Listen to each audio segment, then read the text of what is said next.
Hello friends, welcome back to my channel. I'm actually filming outside today, which is possibly a mistake.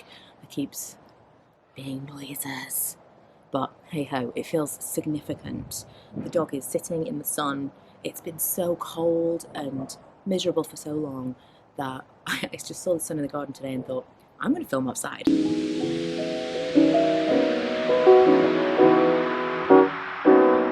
This video was actually requested by someone. She's called Rebecca. We chat sometimes on Instagram, and she said that she'd seen this. I think she said Nadine Baggett had done a video like this, but I couldn't find the one she was referencing. The general premise is products that I have purchased more than 5 times, or 5 times or more, which is difficult for me because I flip between things. I can just see the dog out of the corner of my eye, and he is living his very best life. He's just got his face up to the sun with his eyes closed, like best day ever. As I was saying, I flip between different products mostly because I'm always looking to be able to recommend something new for you guys, but especially in the past kind of 6 to 12 months I've been really pulling back from trying lots of new things all the time and digging back into my collection and finding the things that work, the things that I have repurchased again and again. So it feels very on topic for me right now. So I actually found a decent basket's worth of stuff to talk about. I was surprised. Initially I kind of got like 4 or 5 Bath and Body products and thought, I don't know, this is a video, like this doesn't feel like enough stuff. And the more I started thinking about it, the more I thought, we've been doing this for a long time now. There are certain things that have never gone away in the past 10 years. I'll start with the Bath and Body and then we'll get to makeup and stuff. Number 1, my mum bought me this again recently for my birthday. She bought me 2 of them. I've not seen them in this new packaging before, but the Soap and Glory Clean on Me, I must have had 50 of them. There's so many. For a time, it was the only one that I would ever repurchase. It lasts a really long time, like a very small amount of this on a sponge or one of those like shower, the mesh things. It foams up really well, so you don't need a lot of it. You can also use it as a bubble bath. It smells amazing. I just think it's really, really nice, and it's not drying at all. It's quite hydrating. Another thing from Soap and Glory that you will not be surprised to see if you're a long-time watcher is Peaches and Clean. This has changed a lot over the years. I've had every single iteration, but it's a deep cleansing milk. It's supposed to basically just be a cleanser, but this was pre, like Pixie Glow Tonic, which by the way, I could put in here, but I haven't purchased it 5 times. It's definitely been sent to me and I've used at least 5 of them, but I haven't purchased myself 5 of them. So that's the only reason I'm not talking about Pixie Glow Tonic today. A lot of Pixie stuff you'll see missing for that reason. Not because I don't love it, not because I haven't used a lot of it, but because I don't think it really fits the description of purchased by myself. So pre-Pixie Glow Tonic, there was this, for me anyway. I used to put a layer of this on my face and leave it for like half an hour. It would tingle, my face would look a little red when I took it off, but it gave me that same like peel effect, that same like smooth skin that at that point I hadn't really found in any other products, especially at this price point. Obviously there's loads and loads of glycolic acids and peels and things like that now, but at the time this was the one. So I wouldn't necessarily go out of my way to repurchase this now, but it still smells amazing. It's like a minty, fruity peach. It still smells really good, very, very nostalgic, but back in the day I was never ever without this. Another thing, but this I do still repurchase, that I bought this forever for my entire adult life. Clean and Clear Dual Action Moisturiser. I do not use this as a moisturiser. And I want to say this again because my daughter recently said to me she used it as a moisturiser and it really dried out her face. And I wanted to shake her. It's like, when have you ever told... It's not a moisturiser. It says it's a moisturiser. When have I ever told you to use it as a moisturiser? Use it as a spot treatment. This is fairly harsh. I wouldn't recommend Clean and Clear as a brand if you're like using it as overall skincare. But I use this, dollop it on a spot, leave it for as long as possible. Ideally, if I've got like a day in the house, put it on my spot. By the evening, it will have diminished, but it does dry out the skin. So it's not something to put all over your face, but for me, it works as a spot treatment. It has salicylic acid. If you respond well to that, you might like this. It's like £3.50. It's never stopped working for me. Something I've talked about tons. It doesn't matter which variation of this you get. You can also get a really similar one from Superdrug. It's the Lacura Aldi Hot Cloth Cleanser, and it's a similar name as Superdrug as well. They're exactly the same product. They are knockoffs of the Liz Earle, just a really thick cream cleanser. Really nice for taking off makeup, and I would never buy Liz Earle now because for me the ingredients don't matter that much. Maybe if you are sensitive or if specific ingredients in that are like, that's what's working for you. But if you're just wanting like a thick cleanser to remove your makeup, make your skin feel super clean, these work exactly the same way for me. Oh, we're nearly at the end of the skincare, can you believe? Caudalie, so I found 2 of these rattling around. I've had the big ones, the small ones. I must have had 10 of these minimum. Caudalie Beauty Elixir, I actually haven't purchased in maybe a year or so because it's so high in alcohol, so really heavy alcohol content. And with me using the Skin and Me, which I don't think I have one in here, but I've had more than 5 Skin and Me subscriptions. I've had more than 5 months of Skin and Me, so we can throw that in there as well. It's a subscription service. I'll leave you a code below where you can get your first for basically just the price of postage. It is an affiliate link, which basically means it's not an affiliate link, but it's like a referral code. So basically means that I get money off my subscriptions when you use my link to purchase yours. But it is just a really, really great service. I've talked about this before. You can go on, there are videos, I've done reviews, but that's definitely included in this because I have had more than 5 of them. The reason I don't use this anymore is because that has quite high active ingredients in there to do various other things, and I don't think my skin needs very high alcohol content products anymore. I need to be a little bit more gentle and kind to my skin, and I love this still. It smells absolutely amazing. It's more about the aromatherapy than it is about the product itself, but when my skin was breaking out and I was very oily, I found this to be an amazing toner. It just spritz all over my face. I probably would still buy it for travel, but I would never be using this in tandem with the Skin and Me. Right, last kind of skincare-y things. Burt's Bees, I found this on my drawer. I've got these all over the house. So no one specific one, although I really like the vanilla. I would just tell you, because the Burt's Bees lip balm's definitely my favourite, definitely. It's everyone's favourite. Each one is different. So some of them are harder than others, some of them are very soft. Some have got, like, this is eucalyptus. My son would hate this because his lips are always dry and chapped. If you put this on chapped lips, it's going to burn like a mother. You want something like the vanilla or like the original or the super hydrating one, the intense nourishing one. Ones that are thicker and that don't have any of that, like, fresh feeling, because that's going to sting. But these are just the absolute best. The best. They work really well. I've got another one under here. They work really, really well. What's this one? This is the Vanilla Bean. Work really well underneath lipstick, but if you get the ones that are a little more hydrating, they're really nice at night time as well. Boots Eye Mist. This was a random thing that I threw in here, but I wanted to mention it because I get really dry eyes when travelling, and now as I get older, I find that I've just got dry eyes anyway, just randomly in life. And so I like to always have one of these. I don't love eye drops. I can definitely do eye drops where I couldn't before, but spritzing this on my eyes in the morning makes a massive difference to how awake I feel. So I'm not using it every single day, but I don't only use it when I travel now.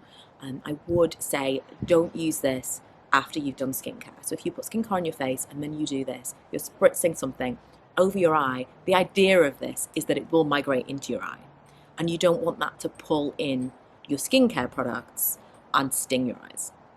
It's just not smart. So if you've got totally clean skin, use this, freshen up your eyes, fantastic. And if you're a little bit eye drop averse, then it's the thing for you. Rapidbrow, technically, I haven't had 5 of these. I think I've had 4. But I wanted to mention it because it's one of those things that people talk about and then you wonder, did you continue to use that? Was it really that effective? You know, someone will rave about it at first, but 6 months, 12 months, 3 years later, do you still use it? I used this years and years ago to grow back my eyebrows and was really impressed with how effective it was. It was sent to me. I ended up getting my brows shaped, and I just thought, I can't believe these are my eyebrows. And then, steadily, they just all fell out because I didn't continue to use it. It's something you have to use all the time. I used this last summertime, I think. Started using it then. I was using it once or twice a day. Now I have a tube in all the time, and I just use it like maybe once every other day. It's maintenance mode. I don't want to be using this to the point where I need another one constantly because it's expensive. But it is worth it if you consider things like microblading, laminated brows, all that stuff. If you want to grow back your overplucked 90s brows, it really, really is effective. And I think I'm going to try the Lash one next. I've never really been into Lash serums, but I'm going to give it a go. Someone mentioned to me recently this might be exactly the same product. I think at some point I did actually try and put this on my lashes, and I got a lot of red and dry skin around my eyes, which makes me think maybe not the same thing. I don't know. But I'll keep you posted if I do. I just wanted to mention this because it is one of those things people have on and off talked about over the past 10 years. And I personally have definitely raved about it, but it's not something that you think of talking about all the time. Right, makeup. So there's not tons of makeup to talk about. I have got a few products in here, but it's duplicates. Things that I was like, yes, I've definitely had lots of these. So the first thing that came to mind, of course, was the Lash Sensational from Maybelline, my all-time favourite mascara. I have had many of these. Must be 10 plus, maybe 20 plus. It's just really, really good stuff. It's one of those mascaras that gets better after about a week, but after about a week, it will last me probably 6 months. It's not too wet of a formula, it really grabs, but it doesn't, it separates but volumizes, and it doesn't transfer at all. I've definitely tried mascaras that I loved, they've transferred all over my eyebrow, and I'm just like, what is the point? I don't want to be constantly looking at my face throughout the day and worrying that I've got like a black smudge on my brow bone. This is everything, everything. I also now use the primer, but I haven't had as many of those. So I like the primer and this together are like my absolute favourite. Now, because I was thinking of mascara, I was like, what was the mascara that I used previously? And it was definitely the Volume Million Lashes, which again was sent to me recently again, but it was something that, if you go back, I tried every single version of this.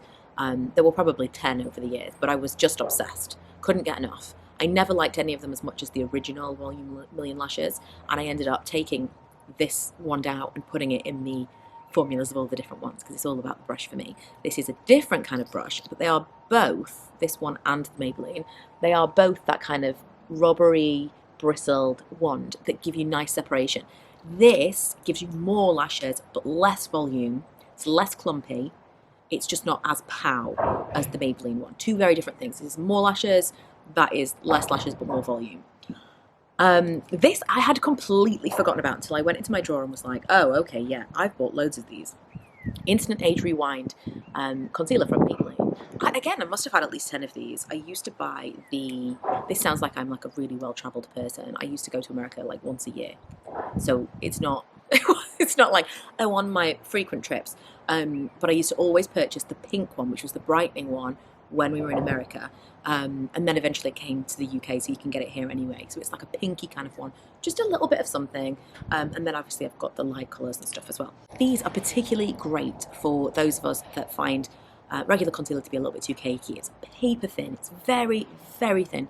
You're not going to have a problem with it looking like you're wearing a lot of makeup. It's not, it's just a little of something. It's not high coverage at all. You can just dab a little bit on, especially just in the corner, brighten that up a little bit, and you're good to go. If you put this all over your face, it's going to be a very, very natural, small amount of coverage. You could build it up a little bit, but I have done that a lot. Just a little bit of tinted moisturiser, and then I've just kind of gone in the areas that I want a bit more coverage. And I'm so glad that I did this, because I'd completely forgotten about this product.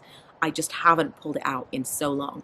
But it definitely was a spring-summer staple. And now when I'm going through a phase of like, it's just not working for me, like there's no concealer that I particularly like right now, because everything is like separating and it all kind of falls into lines. I think I need to revisit this and see whether or not maybe that is what I'm looking for again. Oh, another concealer as well. This is, I can't give this the same kind of praise, but the Lasting Perfection from Collection, obviously. Two different packaging, so it's changed. I have got the new one. I don't know whether or not the formula's changed, maybe a tiny bit, not massively for me, but I can't tell you that it's the same flattering, paper thin consistency of the Maybelline. It's still not cakey, but it isn't quite as easy to wear as the other one. This, I still will find that it falls into lines and creases, but if I want something a little bit more high coverage and long wearing, then I would reach for that one. Brow pencils. Now this is random. I don't talk about brows very often because I have had my brows microbladed. Currently I am growing them out, as I've said, with the Rapidbrow, and I'm trying to let them fade. So I haven't had them done for a year, and I've just kind of slightly penciled in the tails up here to just go over that area where they have faded quite a bit. I'm just kind of going back into the pencil phase right now for me, and especially with me growing out my brows, and that's helping to fill out those gaps where the microblading is fading. I do just like a little bit of, just fill it in, just a little bit of definition. And at the moment I'm using a NYX pencil, but I've only had one of those. These have been my all-time favourites. This one is from Clinique. It's soft brown. When I was brunette, do you know what? I don't know if this is a brunette situation. I think they could have both been when I was blonde. For sure, Fling from MAC. There is nothing on this. This is Fling from MAC. I had maybe 8 or 9 of these, but I would go through them one a month, and they were so expensive for that, to be going through them one a month. But I really, really struggled with getting a non-warm blonde brow pencil, and I had platinum blonde hair, like white blonde hair. It was a really, really difficult thing to not have like orangey looking eyebrows. So Fling from MAC, all-time favourite. If I ever had white blonde hair again, or, you know, in the future when I go grey, this would definitely be something that I would reach for. Things have changed since then. There's loads more eyebrow products on the market. At that point, it felt like everything was like really heavy, dark brows. Everything was Instagram brows, and I was really struggling to find something that looked natural. Moving on from that, I found the Clinique Superfine line of brows, and I don't know whether or not this was on a transition where I still had blonde hair, because it is still kind of an ashy colour, soft brown, again, not too warm, still a cool tone. They're very, very similar in texture. Nice, not like waxy. It's really difficult to describe, like a dry pencil, but enough payoff that you don't have to be like really pulling down. They are definitely things that I would repurchase. Both of those products I would repurchase. I don't think I would need to, because I think I would be able to find lower cost alternatives like the one I've got from NYX now. But back in the day, I had easily 5 to 10 of each of those, because it was really, really difficult to find a blonde eyebrow pencil. Right, last thing. How could I not mention this? The Morphe Continuous Setting Mist. Haven't talked about this all that much recently, because I have fallen in love with a different setting mist, which you may have seen in my previous video. Showed you it when I was doing my Get Ready With Me a couple of days ago, where I showed you just basically what I'm wearing right now, and that setting mist is amazing. Completely different to this. This is more of a, when you've done a really full face of makeup and you want to bring down that powdery look, you want it to look natural, you want it to look like skin. It's just magical. This is like a wedding day setting mist, but I don't think it does much to keep oil at bay, or really even to keep your makeup looking fresh. It's just that initial, if you've got, especially makeup for on your wedding, especially, if you've got someone to help kind of touch you up throughout the day, I would be like, powder, put this on, you're immediately perfectly ready for photos. It's incredible. It's really, really good stuff. And especially as you get a little bit older, I think that it's going to give you that soft focus, lived-in makeup look immediately. I think sometimes when you put on a lot of makeup as your skin gets a bit older, you hate that. You kind of feel like you can feel it on your skin, you know? And you look in the mirror and you're like, it just looks like a lot of makeup. This is the secret weapon. Spritz this all over your face, and it is literally just this is brand new. Just, beautiful. There's nothing like it. There's nothing like it if you need like a soft focus, flattering, diffused setting spray. That is the one. I hope you didn't mind my filming outside today. I really felt like I needed to get some fresh air, be out in the sunshine. I'm gonna now, oh gosh, you can see, this is crazy. 2 planes just like crossing each other. That's nuts. You see a lot of planes because we have an airport, but 2 planes going in opposite directions is unusual. So yeah, I hope you don't mind. I'm going to sit and edit outside now, because it's not warm, but I'm going to go and sit in the sun, and it feels like spring has sprung. I'm sure it'll snow next week, but I really needed this. I needed this change in weather. I'm sure I'm not alone in that, but I need some sunshine in my life, truthfully. And I hope this interested you, and you were maybe reminded of some things that you loved as well, because this was a real blast from the past for me, and some of this stuff is like, oh, I must try this again. It's going to take me a minute to list everything, but I will list everything and link it all below for you in the description bar. Don't forget to stick around and check out some other videos, and if you haven't already, obviously, please subscribe. I will see you guys next time. Bye.